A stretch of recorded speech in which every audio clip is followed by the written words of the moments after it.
welcome, namaskaram to all the viewers. Today's going to be an interesting stream with connotations for the NRI population worldwide. Recently, I've seen a lot of issues that have popped up for the NRI community around the world, and I think the most fresh of in everyone's mind is the victory of Mamdani in New York. Related to those things and other issues that NRIs associate with their identity and the fault lines that go along with politics. We shall discuss that today with our guest, Munshi Shastriji. Welcome, Munshi. Namaste. Before we begin, I'd like to give my condolences to the victims of the horrific terror attack in Delhi.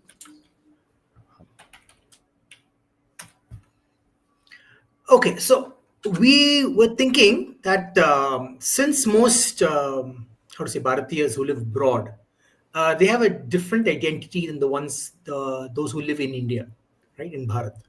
And they may have some issues which explaining their identity to the local population. And this changes from which part of the geography of the earth you live on. So I would like to start first with the understanding of the identity in North America, right? If you can give some ideas about how youngsters navigate that identity between the local and the ethnic or the cultural identity. Munshi. Yeah, I think the current generation is actually in a very interesting inflection point, right? So you have um, a certain subset of people who are embracing more of their Hindu identity, Hindu culture, right? So you have influencers, especially, who are picking up, say, music as a medium of expression, as an example, or art as a medium of expression, and sometimes even using yoga as a medium of expression, right? And they're expressing their more Indian or Hindu identity really well. And there's the other aspect of it, which is doing the exact diametrically opposite, where they're trying to be more uh, more westernized than the Westerner in that sense, and uh, they are actually clashing against each other, right? And you can see some of the manifestations of this in the way discourse is also held on online or among, like, the diasporic elite. um, and I think, given the entire political tensions going around in North America, I think it's also raised a lot of conversation as to, like, what do we as a diaspora group choose, and what path do we take as a community uh, at this point of inflection. Okay, so if I let me break it down to a more like bite-sized understanding of this conflict, right? So, for example, if you're a first-generation Indian, Bharatiya who lives abroad, right? You've first-generation Indian. You've just traveled there for work. You somehow keep some of your cultural identity, or you're more rooted to the cultural identity, but you somehow manage to work within the local environment. But when you're a child of a first-generation Bharatiya, your identity gets intertwined with the local people, right? So how does that parent pass on that lived experience to the child, or should the parent even pass on that lived experience, or should the child just on its own come to the conclusion of its unified identity?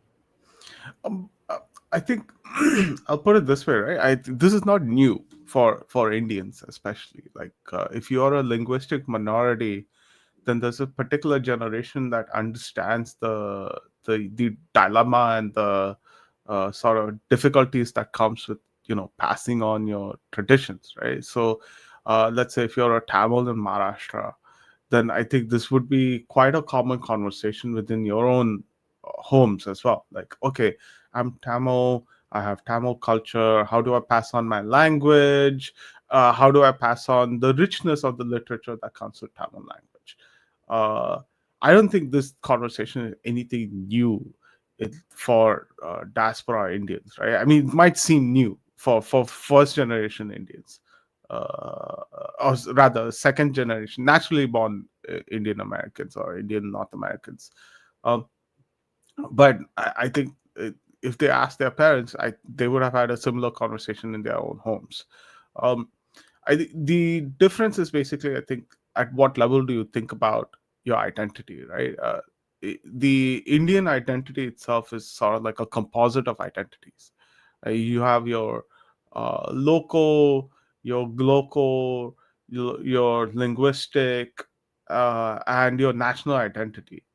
Um, Now, when it comes to, say, India, you're probably like bouncing between, say, your glocal and your linguistic identity, uh, right? But in case of, let's say, in case of, say, North America, you're bouncing between, say, your national, which is your American identity, and your international, or rather ancestral Indian identity. You're just looking at it from two different perspectives. Um, or rather approaching at the same problem from a different context. The other thing I also would like to state is that I think people underestimate how difficult it is to immigrate, right? One of the bravest things that you can do is move to another country where you do not have a support system. People also underestimate the culture shock that comes with such a move, right? And I think a lot of people, uh, the way they sort of cope with that culture shock can manifest in like the things you hold on to, right? The tiny pujas you do, the sort of like, um, the rituals you hold on to, right? I mean, these are some semblances of like, oh, this is what home feels like for me. uh, and I think that's something that's um, also being consistently neglected by the broader diaspora community. Like I'll give you some examples. As you were telling me what you were saying, I was just thinking of a few examples. So first thing, for example, the idea, especially in the West, where individuality is primacy over collective community identity, right? So things like youngsters may decide, I don't want to go to festivals with my family because it's not cool. It's not what everyone else does. Or I won't listen to my parents because the non-Indians basically are able to call out their parents and say, I'm not listening to you. Well, how do the dias or other things like um, I don't know, like what you see as uh,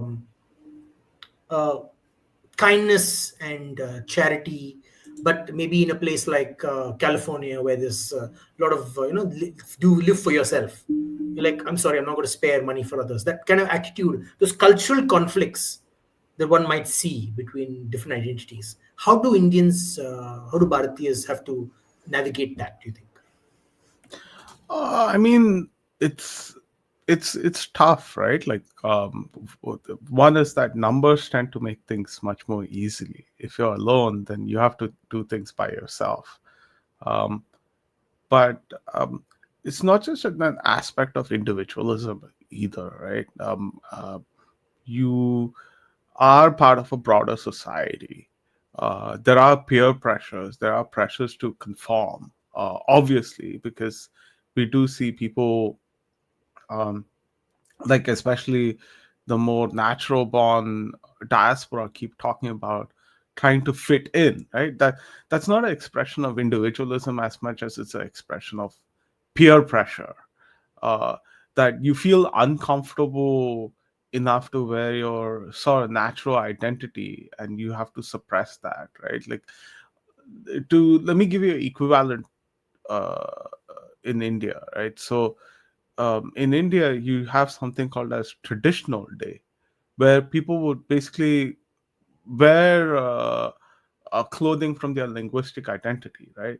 There's no, and there's a sense of comfort in wearing your own linguistic clothes, right? If you're from Tamil Nadu, you'd wear a veshtiyana angavastram, right? And nobody would flinch an eye about it, right? If you're from, say, uh,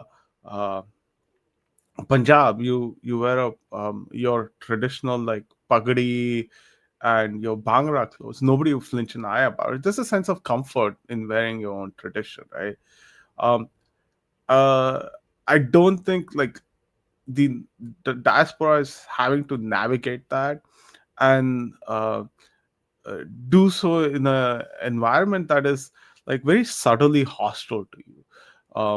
Now, what do I mean by subtle hostility? Like it's it's it's it's bigotry that does not meet like a legal threshold, right? So, for example, like um, Indian Americans tend to cook, bring their own meals, right? You cook your own meals, you bring it to work, and when you open your box, I think there's a uh, your non-Indian colleagues would often scoff at the smell of the food, right? So the similar kind of low bigotry that keeps going on, and both and Indians of all ages and all generations have to live with that, right? And that's where the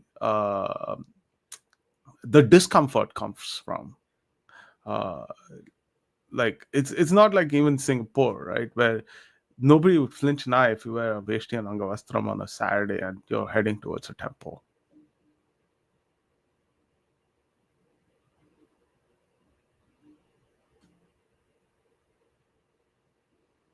Sorry about that. No, so you made one interesting observation about food, right? But the other things, like recently, there's a trend of, because Indians love to celebrate, right? When they have get-togethers, they like to celebrate boisterously. They think that's the only way, that there's a cultural capital in showing your joyfulness, showing your happiness, showing your the community identity when you're coming together to celebrate, which in the West you can see there's a sharp irritation with, right? Except when they do it, for their brew fest, or they do it for when they're going out to have alcohol. They've decided where the places of celebration are allowed, right? So when you do it in perspectives where they are not seeing it, where is this? There's this conflict not only from the place where you go, it's also from the Indians who, or the Bharatiyas who think that they want to idolize that thing and say the people who do celebrate positively these things are somehow of a lower caliber, of a not a very high class, right? Same thing, same way with the religious worldview. Like for example, the way a Bharatiya sees the universe, or the interplay of religions, is so different from the way a Westerner might see, or even an Easterner, like a communist from China, or someone from Southeast Asia may have a different perspective on religion and tradition. So how does a Bharatiya navigate that conflict? I think one thing you need to understand is that everything for us is an uphill task, right? Up until recently, like even some a state as progressive as California did not recognize Diwali as a holiday. Like you could not, as a resident of California, take some days off to celebrate Diwali, right? Oftentimes the diaspora itself, for it's changing. I'm not saying it's static, right? But um, has always had to battle like this sort of like perception of like, oh, this is brown people culture, right? And has always had to engage in persistent form of advocacy to make even simple things happen, right? Like having a Diwali celebration, or a sort of like um, even as simple as hosting a yagna in your own home, right? Like you literally have to go through several steps and approvals from city councils to get that done, right? So there's always an uphill task, and I think educational advocacy does help, but it's it still doesn't make it easy. On the other hand, I think um, we tend to look at ourselves from a very narrow perspective, right? Like, what is our relationship with the broader community, rather than looking at it from a comparative perspective, right? How are we behaving compared to the median, right? Like, what, like for example, like uh, firecrackers, right? Like, I think this is one of the most visible and most contentious issue here. um, if when it's Diwali and we have to burst firecrackers, there's usually two very distinct kind of uh, criticism, right? One comes from your typical racist, anti-Hindu um, groups, which I think you should always expect. I think this is you can't like wish them away. There will always be an element of a group that embraces that kind of bigotry. Um, but there's the other kind that comes from within the diaspora, which looks at celebrations like Diwali as backwards, as being very noisy for your neighbors, as being a massive nuisance, right? And I think this latter half is a little bit more dangerous, because what they do is, in their uh, let's say, passion to self-regulate, the passion to come off as like a ideal Samaritan in broader Western society, I think they go a little bit overboard, and they enable the prior group of bigoted people to come at the community with even more nastiness, right? And again, it's also a perspective of their narrow views, right? Like, they're looking at the community in relation to broader society, rather than doing a comparative of like, how does the Indian community compare to, say, Koreans or Japanese or Italians or Mexicans, right? Who also celebrate with firecrackers, with peace, and members of their community don't engage in bigotry against one of their own. Yeah, exactly. So you see, that's why I was coming. So, for example, there are other communities like the Filipinos, the Mexicans, right? They celebrate Cinco de Mayo. They celebrate Dios las Muerta, Day of the Dead. Then we have the Chinese people. They celebrate Hungry Ghost Festival. They celebrate Chinese New Year. Like, those are also quite boisterous and exciting festivals, but they get no flack. Like, they get no pushback. Suddenly, I don't, and I feel like the Indian community overall worldwide rarely takes up the cudgel, saying you cannot talk to me like this. Like, even the elders of the community rarely step up and say this is unacceptable. They seem to tolerate it. It's something fundamental about the way we are raised, or the way our communities have integrated, that causes this to happen. What do you think? I think there's a bit of generational stuff as well, right? Like, so if you talk to some of the older gentlemen, I think they're just sort of like content with the way things are, right? Because you have to realize is that they they have faced worse than what we have, right? The freedoms that we enjoy today is a result of their persistence and uh, to some extent you could say also satyagraha, right? Ju- like, I mean, you have to be persistent with city hall to get approval to basically celebrate Diwali, or you have to persistently advocate to get like a state to recognize Diwali as a valid statutory holiday. uh, so I think that there's a sense of like lull that comes, like, okay, I've achieved something. um, uh, and thereby, like, okay, we've come this far, so this is like a sort of like a mildly dismissive attitude, like, okay, this is nothing compared to what we used to face. um, um, for the younger situation, I think it's just like there are some peer pressures going on, right? Like there's some peer pressure to conform. Uh, there's also this, I'd say, identity crisis as to how do you embrace your Hindu side, right? And I think this tension's always been there within the community. If even in India, I'd argue even in India. No, but the fundamental question I was asking is more like I understand this the individual inability to I mean, or not the inability, that's the wrong word to use, the the practice over time to uh, do it through perseverance rather than through activism, right? I get that. I understand that you do well if you keep your head down and you maybe use other tools, not necessarily go around screaming and shouting. But how are the other communities who are also reasonably newer communities with limited political purchase? How are they able to navigate these same challenges without having the problems that we face, right? Because I feel like at some level, like let's take for example, you said Diwali, right? If you look at the percentage populations in California, the percentage population of Asians is around the same, like all different groups, right? But you will not see a Vietnamese saying, or not a Vietnamese, a Chinese person saying, it's okay if you don't allow me to celebrate Chinese New Year without a fight.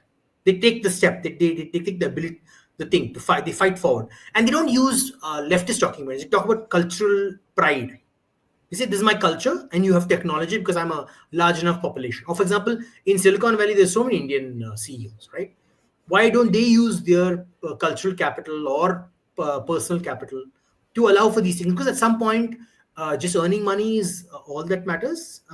I'm sure other communities also want to earn money. Why don't they have a different perspective? There are a couple of ways to look at this, right? So one is a sense of duty, and is the other one is how do you express that kind of cultural capital. Um, so can you expect, say, the CEO of Google to say something about Hindus? Um, I would say probably not, right? Because he has Pichai being, despite being a Hindu, has a more fiduciary duty towards his board members, and his board members might not approve of him making such a statement. I think that aspect needs to be understood really well. uh No, but but the I'm sure there are people of other religious denominations who do put forward their perspective. I think um that is a that they somehow feel they are free to do it, but the Indians are like, let me keep my bide my time and not speak about it. I think that is a ye- reality. yes, but I think there's a more private element of that, is what I was trying to get at, right? So while Sundar Pichai might not make a public statement about Diwali, or he might make it in terms of like that might justify like, oh, this is good marketing, or this is good business. Privately, I think, like, if you ask Googlers or ask people who work in the valley, like, they have like their own grand Diwali parties over there. So I think there's like, you could also say it's a sense of perception, right? Like, where uh, how and where celebrating certain traditions and rituals is acceptable, or or in which domain you want to do it is acceptable. I think the broader community needs to have this conversation about, like, uh, um, whether it is good it is a good idea to basically consistently keep our culture within the private domain, right? Or whether it is important for us to maybe make it a little bit more public and carve our own space, right? Like, um, after all, like, I mean, every other community has had to carve a certain kind of space for themselves, including, say, the Chinese, the Vietnamese, uh, the Africans, etc., etc. I mean, like, uh, if you go back maybe several decades ago, you, even the Chinese community also had difficulties celebrating something as simple as Chinese New Year. So I think No, but as a community, we finish. should we should we should prepare for such kinds of contestations. So there's one more aspect that I was found very interesting. So I was looking at the different ways in which or religious leaders of particular denominations interact with their community, right? So the Catholic Church, or the Monsignor, or the Cardinal, or the local the bishop, the parish, right? They feel comfortable going forward and expecting certain contributions to the population to the forwarding of the faith. They expect it. They literally they go and they freely they have no issue with going up to politicians and demanding stuff, or going to what do you call it, economic leader and demanding stuff. Same with maybe the Buddhist vihara might have the same concept. When the Dalai Lama expects Tibetans around the world to contribute to the political cause of Tibetan freedom, autonomy, or when maybe Chinese.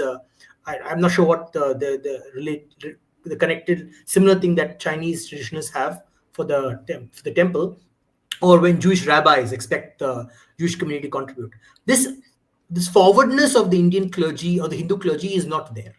I have observed. They tend to reserve themselves to the fact that when you come for services, they will give you services. Beyond that, that's their duty. And have you noticed this pattern or this difference? Um, yes, I have. Right. I mean, our religious leaders have always been politicized. Like, it's not new, right? Like, generally we try to keep them away from the realm of politics, and probably for good reason. Uh, Yeah, and but then I think how do the Sikh gurudwaras or the Jain they also are very politically active. Like they're very astute. Like they demand Jain food.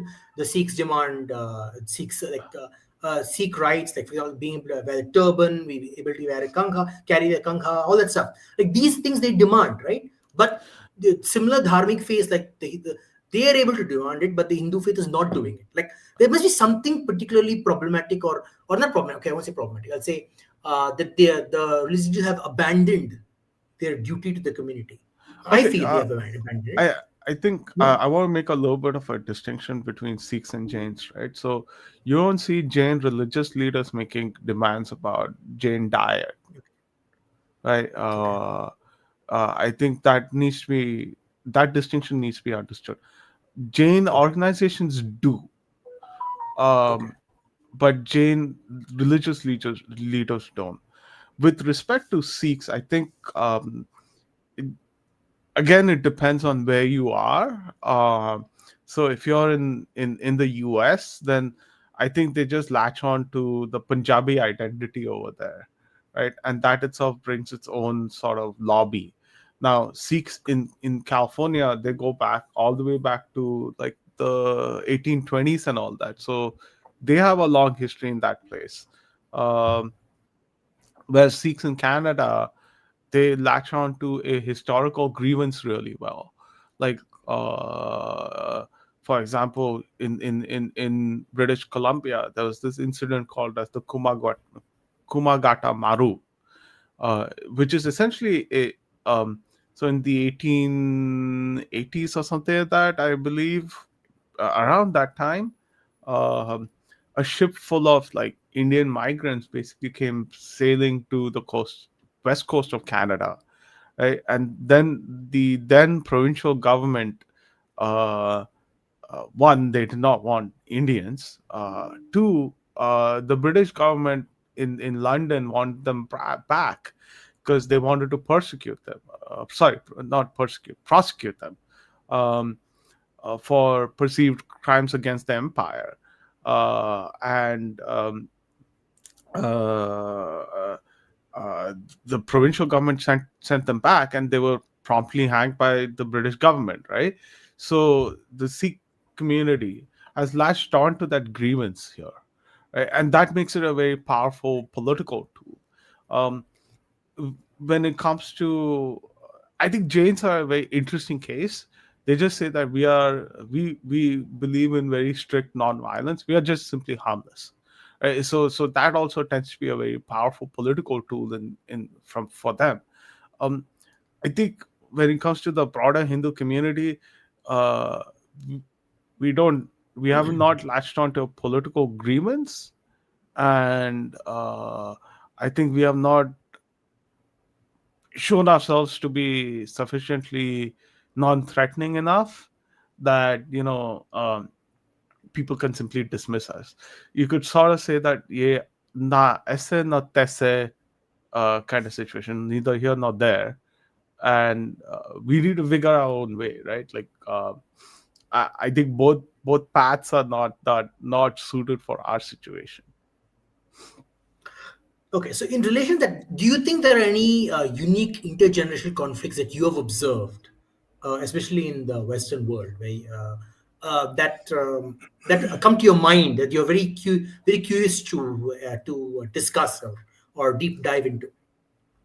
I would say it's this bigotry between generations of migrants, and also like bigotry between um, natural born and the immigrant community, the more recently immigrated community.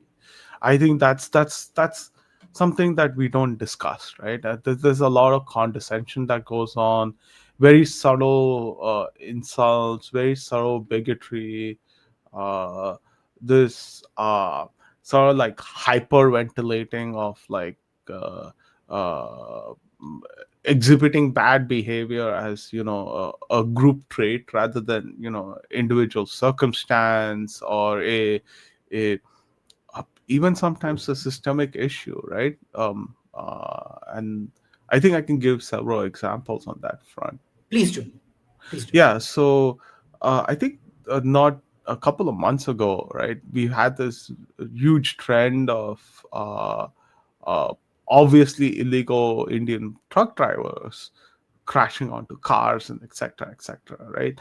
um Now, typically, like, uh, if such a thing happens, right, what would your natural reaction be? You'd basically say, you try to avoid, like, putting the blame on the community, and you Correct. probably poke fingers at the system, right? Like, one is the person is illegal. Second, he's illegally driving a truck. Third, if he's illegally driving a truck, he's not well trained. Um, but instead of seeing uh, that kind of very legitimate argumentation, I mean, you have to realize is that there are illegal Indian immigrants. There is like loopholes within the trucking industry that gets consistently exploited. There is an issue of enforcement. You avoid all that, and then you basically say, oh, people in India drive this way, hence, like, this truck, it is obvious that this truck driver would also crash into other people. Oh, and you should look, you Indians should basically civilize and learn to drive better.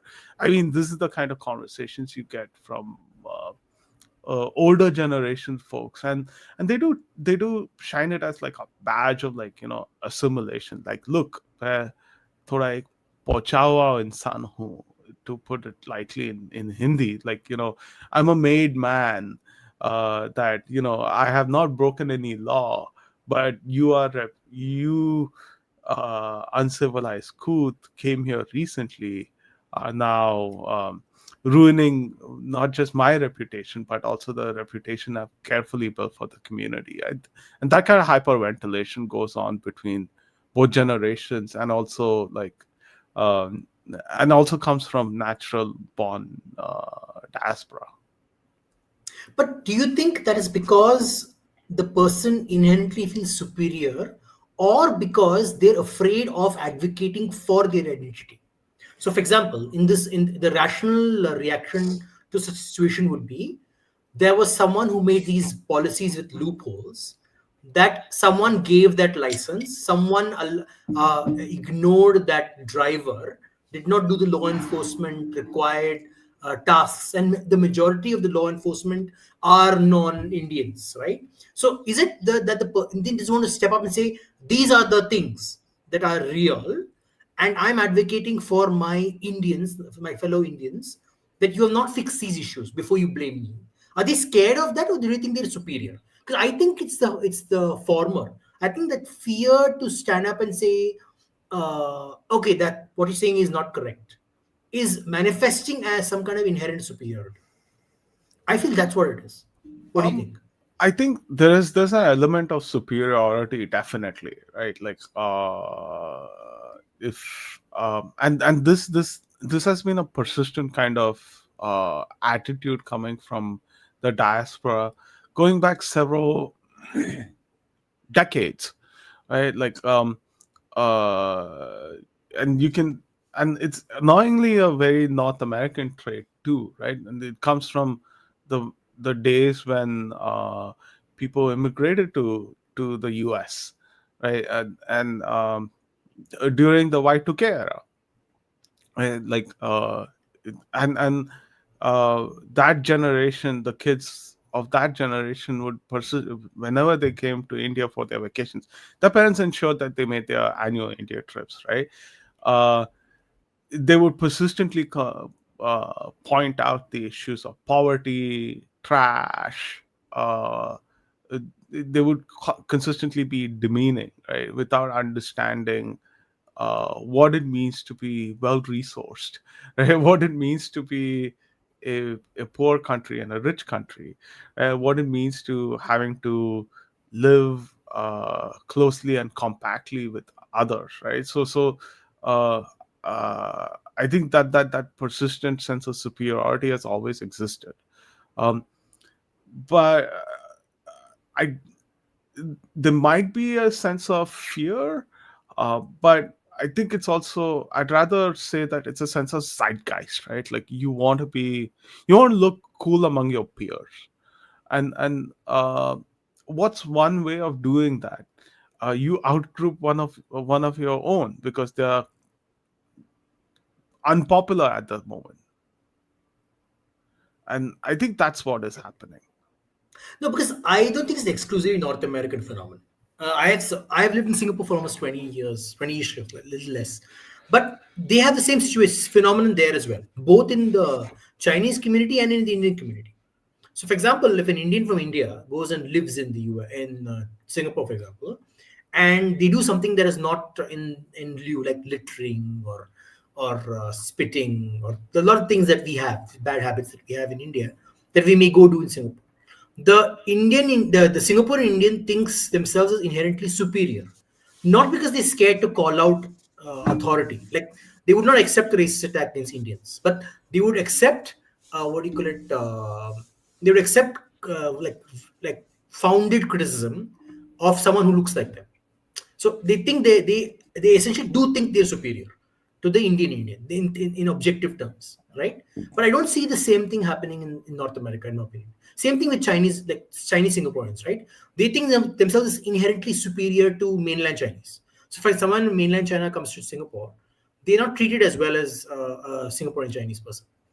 Like that scorn, or that the attitude, like we are inherently class, in the class method, higher class than you. That attitude is there in a modern society, or very rich society like Singapore.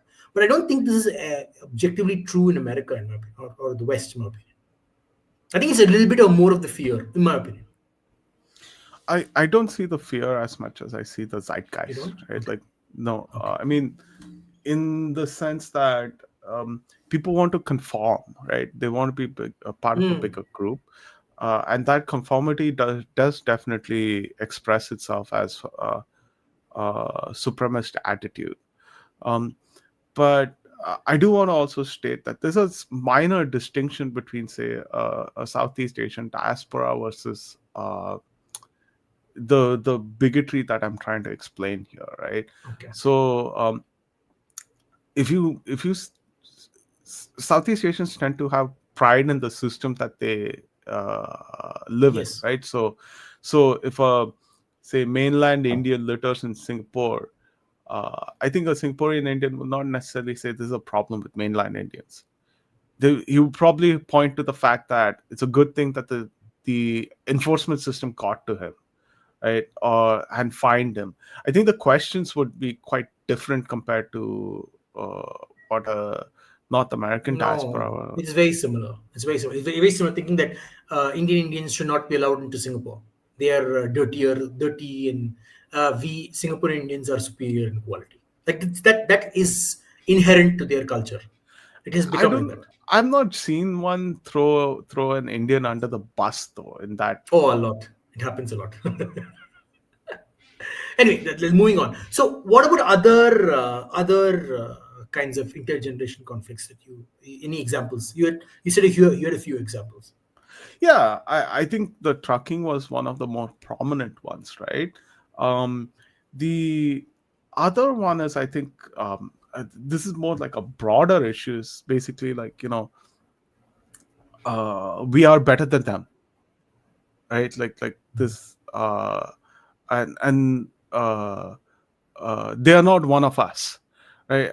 This kind of disowning is I feel is particularly unique, right? Like at least like the the call to having like the system deal with it is has does not seem to exist here as much as say in Southeast Asia, right? Like I see. So uh, there's no solution. There's no discussion of a solution. It's just I'm just better than you. I'm not. I don't care. Just get lost. Like that yeah, attitude is. Okay. yeah, yeah, right. So for I think immigration is quite kind of like a very hot topic, especially I'll talk about the Canadian case, right? So it's a very hot topic right now, and you have a lot of older generation or natural born Canadians who consistently say that, oh, the newer immigrants have ruined everything for us, right? Like they're not making the argument saying that, hey, the system's being captured, right, and it's being corrupted from within, which is actually what is happening, right? Like there's a strong lobby, there's a strong market for immigration here. Like there's plenty of small businesses that thrive on just people just immigrating to a place like Canada, and that's also true to a smaller extent in the US, right? And they don't seem to point at practices there, or they don't in that industry, or they don't highlight like the kind of exploitation that happens there.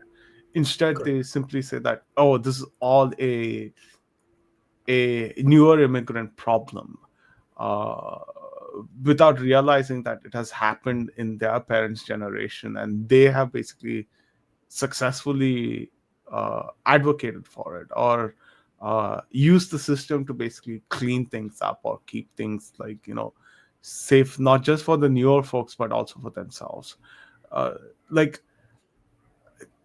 at the end of the day, like if you take a Southeast Asian, right, like even in their soft bigotry, there's still a sense of ownership, right? Okay, you are a mainland Indian, right? Sure, you did litter, but I'll teach you how to not do that, right? Because it's good for you, good for me. um that's missing. That is I see. missing, right? That sense of ownership is definitely missing, right? It's and you can see that manifest in like the issues they bring out, right? Whenever you heard an Anita Anand or a Ro Khanna bring up the issue of e- e- human trafficking, right, or bring up the issue of um, temporary worker exploitation that goes on in on both sides of the border, Never. right? Never. But there's always like they're ever ready to bring up Palestine. Right? So No, no. Even with respect to the Indian, forget about Palestine. Even with respect to Indian community, right? Their perspective is one of what aligns with non-collaboration. See what you're. I understand what you're trying to your frame. Your framing is collaboration versus villainization, right? What they do is villainize the new immigrant, not trying to create a collaboration between the former immigrant and a new immigrant and bring the society together. Is that, am I understanding that correctly? To some extent, yes. And let me also give you another example, right? So in North America, especially among the Punjabi community, uh, there is a very nasty and persistent extortion crisis, right? And it's been going on for several years. Law enforcement has not taken it very seriously. Now, even though we have a lot of prominent uh, politicians, right, and activists, uh, uh, like really really famous activists, right, like they're embedded within the political scene, but there's no, it's not an electoral issue, it's not something that's worth pursuing. Instead it's been dismissed as saying like, in Canada it's kind of fashionable to basically put it on Lawrence Bishnoi instead of um, looking at the broader problem as a systemic issue, right? Which is like, it's not just Lawrence Bishnoi, right? There's Mexican cartels that's involved.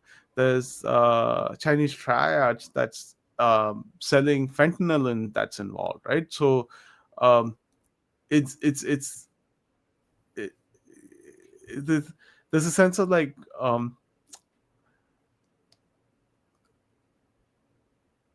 I don't want to call it deliberate ignorance, but like there's a sense of like ignoring the broader issue, right? And I, again, this comes back to the attitude of looking at the community in a very narrow sense. Like, what is our relationship with broader society instead of looking at it as a median?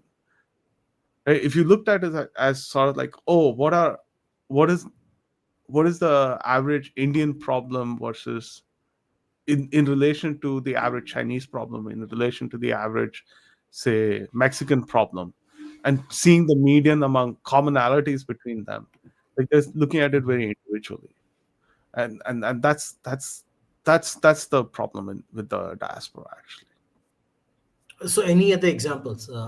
You said the trucking. You gave the example of internal bigotry. Anything else?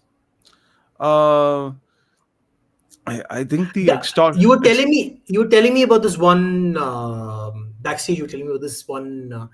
I think Republican activist, Indian activist, who was targeting the community at large with some attacks. Can't remember exactly. Yeah, so I think recently there was some conversation about the Indian community basically. The H1B, Uh, I think, right? Not H1B. I think it was more like. Um, oh wait, are you talking about Matt Forney or someone like that? No, I think you mentioned some Raghavan. I can't remember exactly the name. Uh, I don't. It does not ring a bell right now. No worries. Um, No, but that definitely is an issue, right? On the left we have some issues, on the right we have some issues. For example, Rokhanna and Pramila Jayapal, and those people will never talk about. Like, for example, when Trump sent back Indians, illegal Indian immigrants, in handcuffs, right? They didn't speak up. But if the same thing had happened to maybe an Arab or a Muslim or maybe another minority black person, they would have been like, "Oh, look at me! I'm speaking up for the minority or horrible behavior." But the minute the Indian diaspora or the illegal immigrant was sent back, not a peep from them, right? They didn't even bother. Normally they like open borders and blah blah blah blah, and then they didn't speak. Same on the other side, on the right, the thing is the exact. It's the same thing but in reverse, right? When they wanted votes, they were like, "Oh, we will convert every Indian American who gets education in the U.S. into a green card holder, blah blah blah." And the minute the vote is gotten, they're like, "I don't care, get out of here, all of you H1B voters, H1B guys." Like that attitude seems to be a very common thing. Like you're stuck whether you're on this perspective or on that perspective. Just people don't want to pick up your issues at all. that's true. Like, I mean, um, in the sense, like, in my opinion, like, the handcuffs stuff is like, uh, is like very low on my issues, because it's like they haven't done the basics, right? Like you are not tackling even basic crime within the community. I can't expect much when it comes to, handcuffing No, I illegal don't Indian. expect it. I'm just saying. I'm just showing that they have the double standards that they follow themselves. Just it's And, I mean, yeah, sure, double standards is definitely there, but it's more like there's an air of antipathy, right? Like gross apathy, apathy, uh, apathy. a gross apathy, if you put it that way, right? I mean, there's been no peep about the constant online hate. I mean, Rokana, he's very well connected. He can definitely get a time slot with the media and talk about these things, right? Um, uh, I think even comedians like Akash Singh can also talk about some of these things, right? I mean, he does sometimes talk about it, but very rarely. But I think people should just talk more about this. Not Akash Singh, please. He doesn't know anything about being Indian. Like I That's don't know. I true. don't. It's like being expecting me to be represented by a rock. Like a rock knows more about being Indian than Akash Singh does. I mean, sure, but it's like the thing is, like, at least he in his own way will try to explain it. Will open up that conversation, right? Like, but right now nobody is doing that. So anybody is acceptable compared to nobody. Or if someone who's doing that is doing it in a very how to say this again. This is an interesting thing again. So people, there is one person who's doing that, but he's doing it in a very westernized way, right? Vivek Ramaswamy. So when he's asked questions about his culture or his Hindu faith, his answer is something called ethical monotheism. Like I have never heard this statement used in perspective of Indian faith ever. I've heard monoism, I've heard monotheism, I've heard pluralism, I've heard polytheism.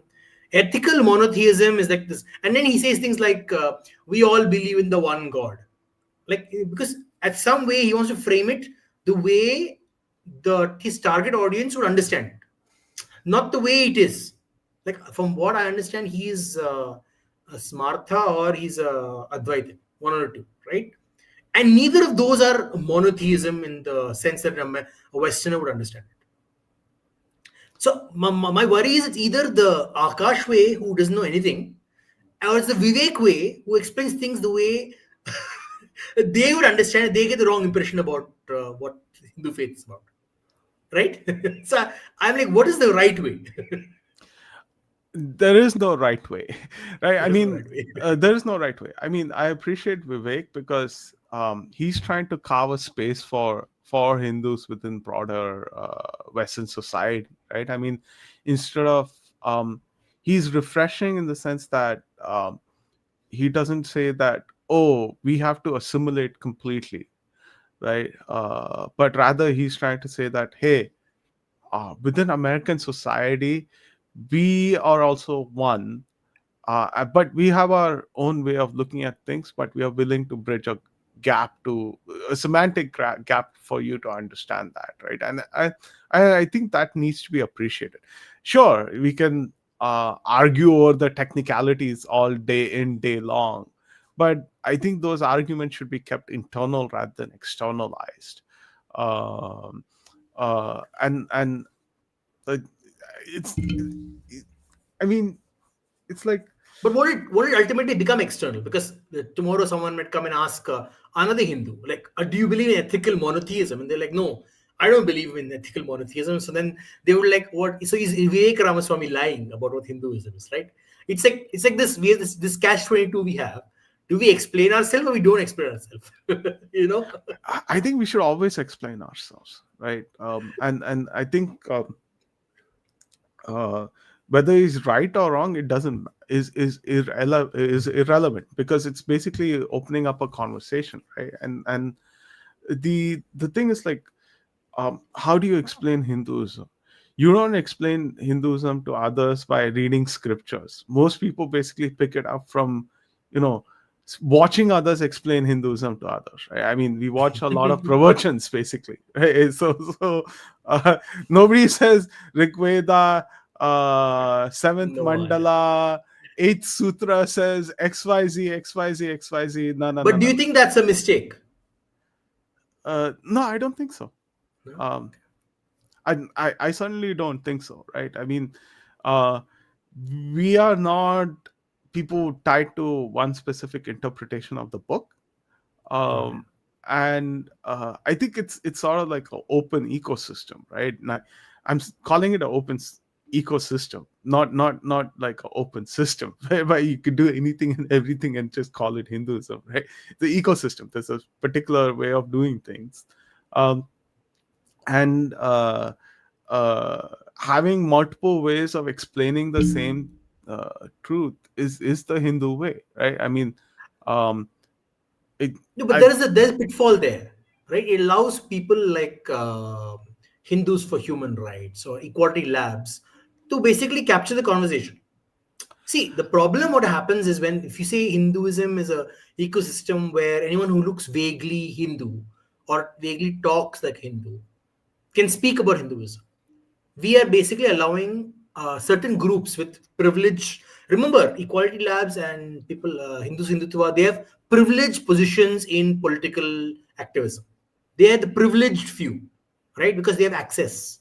They have access, they have contacts, which the common Hindu population in the West will not have, right? And they are framing what Hinduism is to multiple communities, even the right. So when the right, the American right, talks about Hinduism, they look to the left's definition of Hinduism. Have you noticed that they, whenever they want to talk about Hinduism, they go right back to what the left defines in Hindu, because those guys have privileged positions of power in explaining what Hinduism is. it's not an ideological position, right? Like that's what makes the sort of unwitting collaboration between the Hindu left, or I would say the Indian left, and the American right is, right? Like, I don't, if you put these two people in a room together, I think the American right would have very nasty and choice insults for left, right? I don't think that bigotry goes away just magically because they're like they've got, say, anti-Hindu arguments. It's No, more I like get that. they're just But my using them question as a is, tool. exactly, but my point is we're allowing them to be by using them as a tool because we're not able to articulate a clear entity what Hinduism is for the broad audience. I think Don't you think? sure, there's a naive person. Sorry, I'm calling it naive because I'm a little bit realistic about this. There's Oh, that that's naive concept that you could just like talk your way out of situation. You can argue your way out of situation. Um, I I don't think it's you can talk your way out of out of a situation like this. We are a minority community. There will constantly be attacks against us. There will constantly be groups that will try to pull us down, and there will constantly be uh, organizations that will fund initiatives like Hindus for Human Rights or Equality Labs to demonize the community. I mean, that will, for me, in my perspective, that will unfortunately be a permanent feature of our community. And I don't think that's unique to just the Hindu community. It's you can see this for Jewish communities as well. Like, they have a much more uh, uh, uh, um, more consistent problem of like people hijacking some of members of their Orthodox community, and also having like similar organizations like Jews for Palestine or something like that, right? I mean, it's not unique to uh, uh, the Hindu community. I think we should just accept it as like this will always be there. We always have to arm ourselves with arguments, and we should be prepared for ebbs and flow of bigoted tensions going up and down. Okay, so speaking of walking into an identity, I know there is a way to walk into a mayoral election and winning the post of mayor. And we have a friend in the Indian diaspora. I don't know, I'm not sure, Mr. Mamdani, how he walked himself into. Suppose he talked himself into a mayorship, right? He talked himself into like framing it very well, and he became a mayor. Like I was observing social media, framing him as the first Indian Muslim mayor of New York. Like I'm trying to figure out how he's Indian in the first place, because to me an Indian is someone who basically talks about Indian culture, not just dances Bollywood, like plays a Bollywood song and I don't know, quotes Nehru. That's not Indian. Like I'm sure Martin Luther King could have quoted Nehru. That would not have made him Indian, right? Or maybe some what who's the black Will I Am could have played what do you call it, Dhoom Machale. That doesn't make him Indian, right? Or some random Sadiq Khan could have quoted what do you call it, Ambedkar. That doesn't make Sadiq Khan Indian, right? Like I'm trying to figure out how did Mamdani become the first Indian Muslim mayor of New York? How is he Indian first of all, in the first place? He's not. I mean, in the sense like, let me put it this way: he he captures the stereotypical imagination of an Indian in the West really well, right? Uh, he does the Bollywood stuff. He speaks in that very quintessential Bollywood Hindi. His entire art style is very Bollywood. He talks about yoga. He eats with his hand and biryani. This is all stereotypes, right? This is essentially the Western stereotype of Indians. He embodies that really well. Um, but is He he missed Indian? one though. He Huh? missed one cows. It's the Hey, cow's curry and what's the other one? Last one. I don't know. The three C's. Caste, cows, and curry. Yeah, like, we don't know his caste and no cows. So. I mean, he's intercaste. Like technically he's intercaste, right? So, but there's one aspect of that. Like he embodies that Indian, the Western stereotype of Indians really well. Uh, He's the and Bollywood Indian. he, I wouldn't call him Bollywood Indian. It's more like Go, go, Gora Punjabi looking guy. you know. no, no, no, no, no, no. He's more like your Dev Patel Indian sort of thing, right? Like in the sense, like if a I Hollywood think Dev Patel will be producer, very angry if you with that comparison. yeah, I legitimately, because I think he does embody the Indianness really well. But a topic for another time, right? But um, if if I were a Hollywood producer and I was producing a Bollywood movie, and I was casting a hero for that Bollywood movie, I'd basically employ Zoran Momtani, right, as a Hollywood producer. That's what I mean, right? Um, it's how we have this phrase like poor man's imagination of riches. Right, In the right, same right, way, Mamdani embodies the Western mind's imagination of an Indian, right, right. the contemporary Indian rather, not the old Indian. Right? So in a lot of it's ironic, but uh, he's not that different from Nehru, right? Nehru would Hmm. often show, like, yeah, Nehru would basically often take his guests and show them the very stereotypical Indian, the snake charmers, the the Taj Mahal, right? The very typical stereotype that you would the expect a politician. curated, the curated version of the Indian. Yes, exactly. So he is sort of like that. That's one aspect. The second thing is I think it's his mom, right? She is extremely, extremely well connected. To pull Okay. like media resources from India just to support her Not son's just that, campaign. Cynthia Nixon, all the big, like the punch. I think maybe because a little bit of he's a democratic socialist, so that also helped a little bit. But yeah, I mean, it's just timing too, right? Like he is embracing his Indianness at a time when anti-Indian attitudes and anti-Hindu attitudes are rising, right? So it's a case of interesting timing, pulling his mom's contacts, and also like embodying that stereotypical Western image of an Indian. Like I he's think not. I think it's a little more complicated. I think he basically used his so he used the democratic socialist political identity. He took his Muslim religious identity, and he needed one foil, one what simplistic and unattackable uh, brown identity. That's not really politically active to finally end the the folksy bit. The folksy bit is his India identity. He's So he's a it's meme. like He's a meme politician. correct, exactly. The three meme parts, right? The political, the religious, and then this cultural, like the good feeling Bollywood. Ooh, I feel nice. Like I, I, put this I together.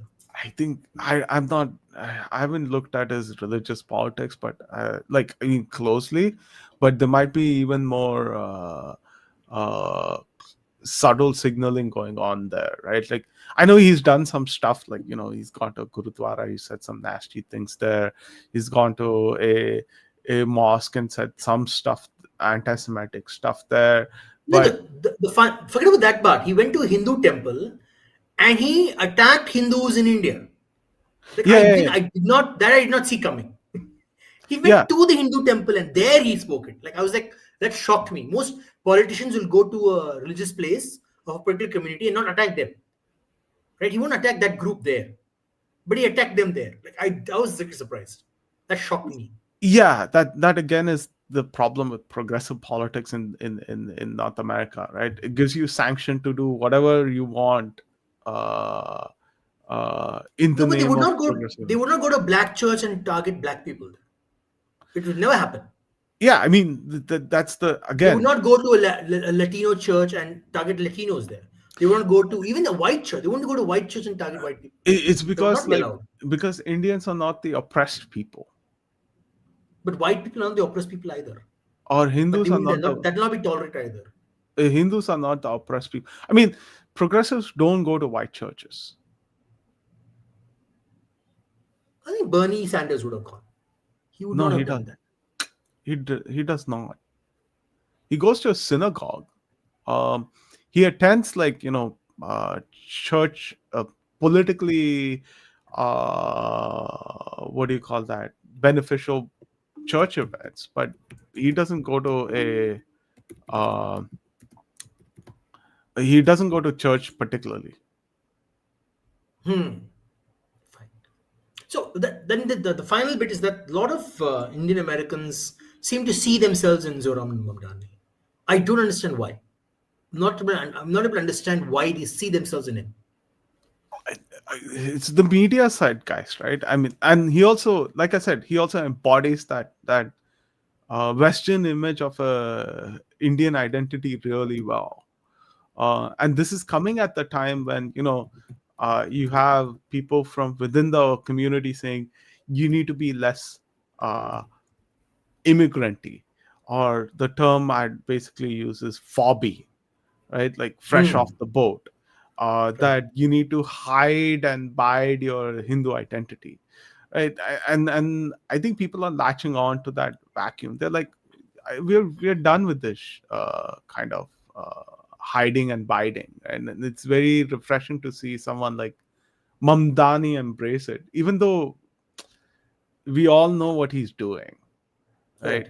Right. It's a sense of message that you, you can't be in this like constantly assimilative, constantly be like Naipaul's like mimic men, because ultimately it does create a whole set of like uh, it does inject a identity crisis within you eventually.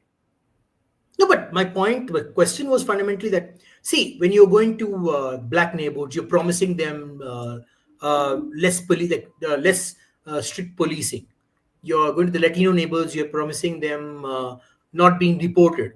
You're going to the poorer white neighbors, you're promising them reduction in their costs, right? But he got the Hindu vote, or the New York Hindu vote, with no promises and no effort, I'd right? contest That that is, actually. oh, Uh, okay. What did he I'd promise them? I mean, I'm not sure about the Hindu vote per se because Oh, you his think he went to Cuomo? huh? You think he went to Cuomo instead? I mean, Mamdani underperformed if you think about it, right? So he got I agree. barely 51, 52%, where I it should agree. have been like 60, 65%. And he barely got about 50% Asian vote, where it's typically around 70, 80%.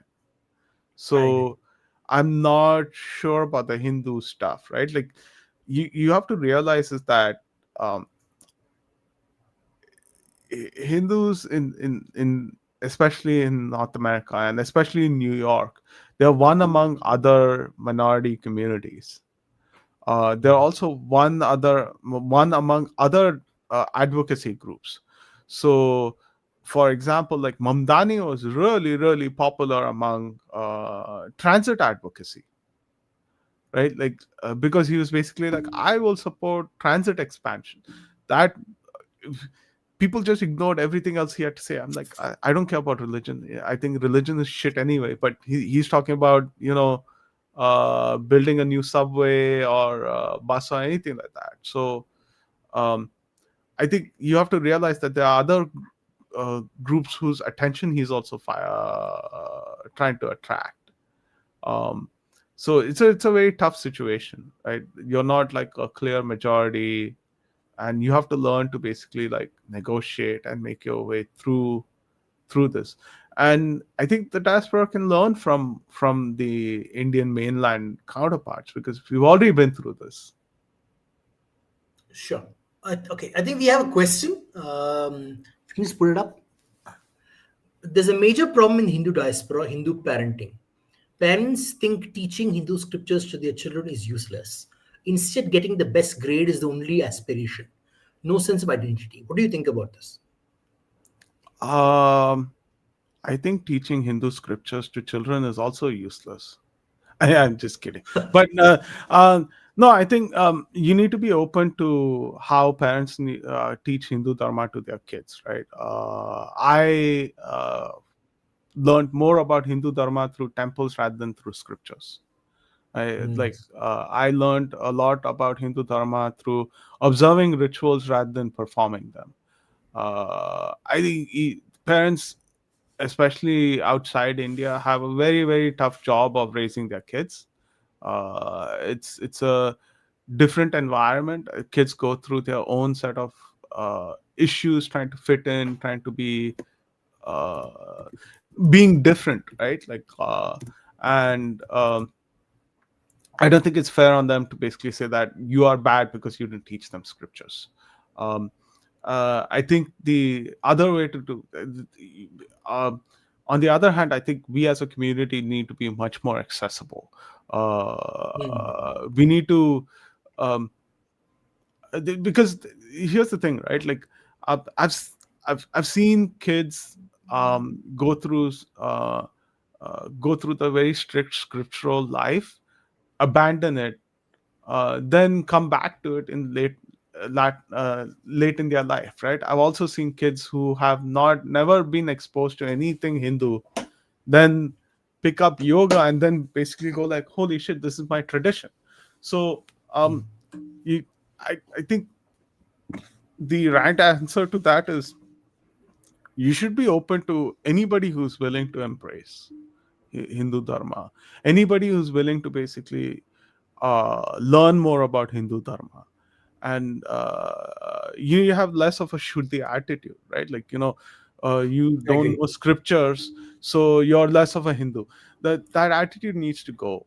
And I agree. we also need to recognize that people uh, imbibe dharma in their own way. True. No, no, I agree with that actually.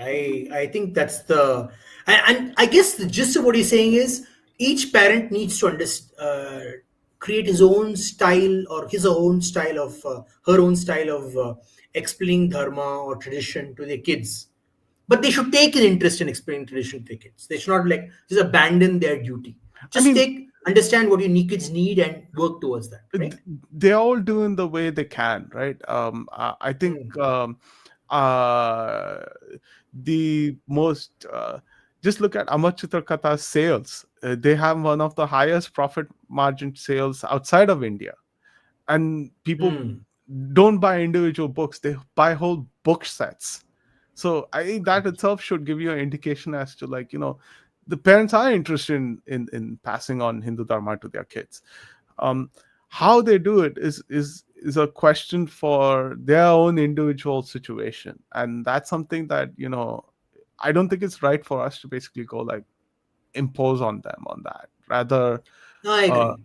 it, we should make it much more easier for them to do it, and some of that is happening, to be honest, right? Like, and we should recognize this, right? So, for example, Mahavata Narsimha, right? It compared to Balaganesh, that is really good animation, right? That the storytelling Yes. is good, the animation is good, Very what good. they're trying to teach is also good.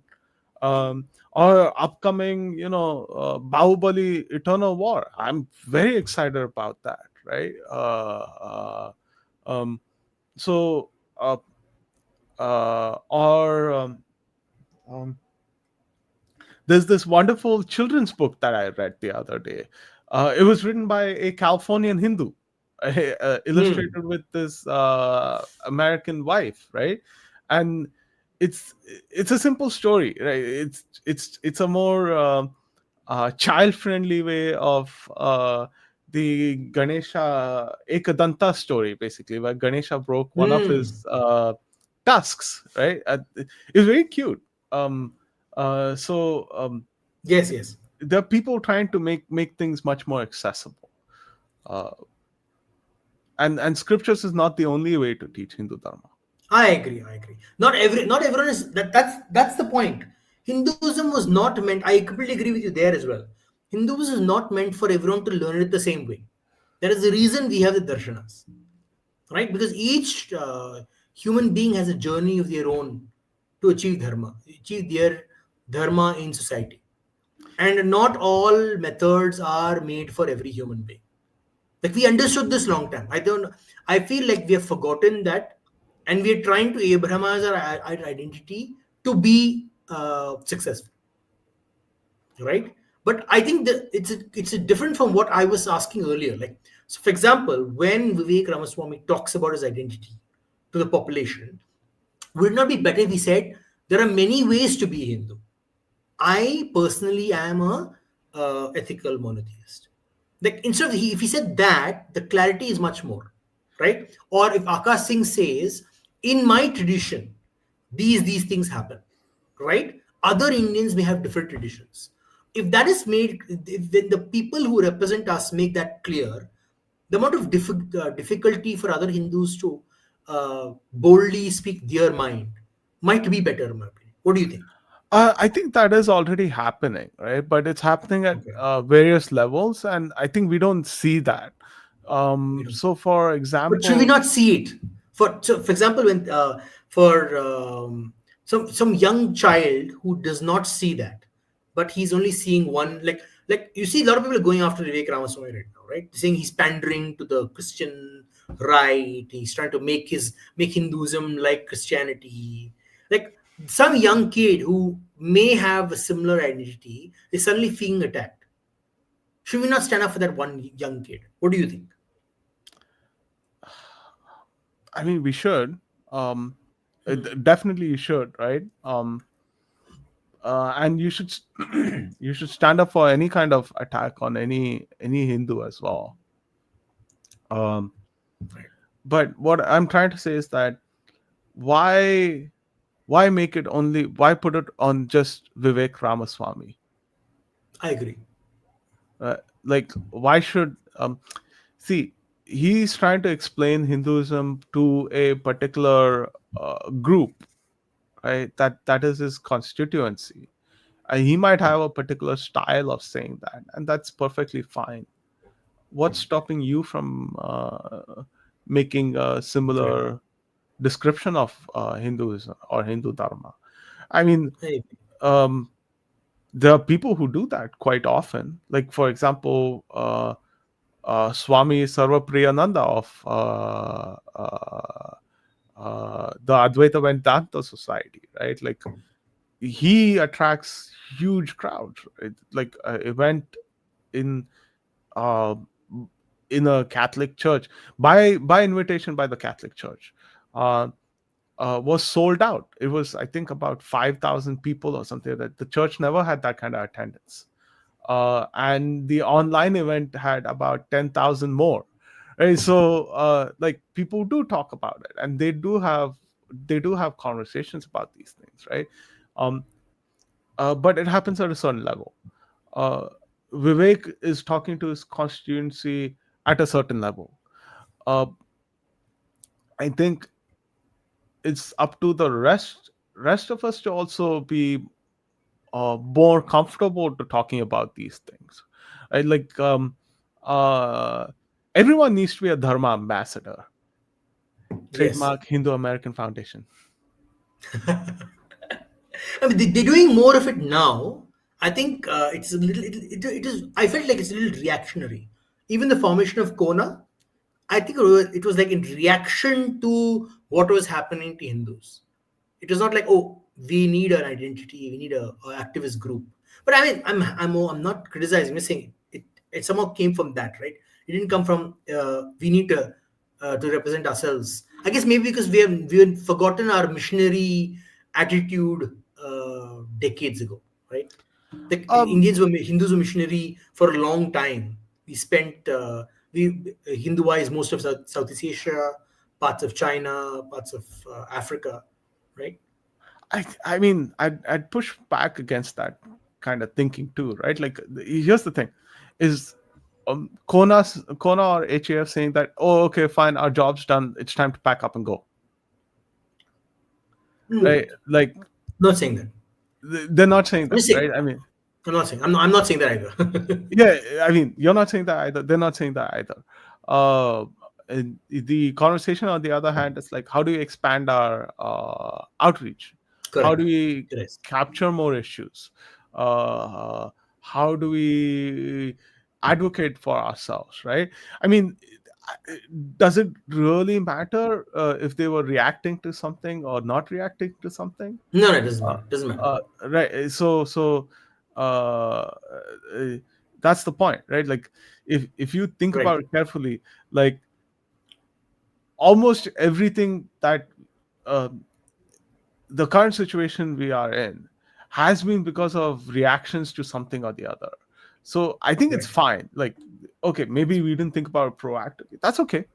uh, Yeah. Yeah. are we taking care of it? Yes. uh, are we ensuring that, a repeat of this does not happen again? We are trying. uh, Yes. and are we trying to work and expand rather than compete and subsume other Hindu forums or established Hindu advocacy groups? No. So I think it's important to see that aspect rather than basically go like, hey, you do not think about this ahead of time. Oh, why Correct. are you being reactive right now? But I mean, that's very useless. I wanted to be provocative, so I. Yeah, I know. That's very useless, right? You're not helping. You're being the problem instead of bringing solutions to the problem. Sure. Okay, so let's end the stream with this thought, right? What can we do? What can the Indian diaspora do in the next, like the plan in 10 years' time, that you think the main key points that they should focus towards? I think they need to be more empathetic, right? Like, I think we have a tendency of self-flagellation, Hmm. and that needs to stop. The diaspora has a tendency of being very condescending and very insulting. I think that needs to Hmm. be a non-negotiable. Like they really need to stop with this attitude. And yeah, it's like, sure, there's a specific way of nudging people to adapt to a particular situation or society or environment. I think they should quickly learn how to do that. Like we have this term called as ek paddat, right? There is a way to do of doing things. uh, they rapidly need to understand. And um, also, I think the diaspora needs to do some comparative research.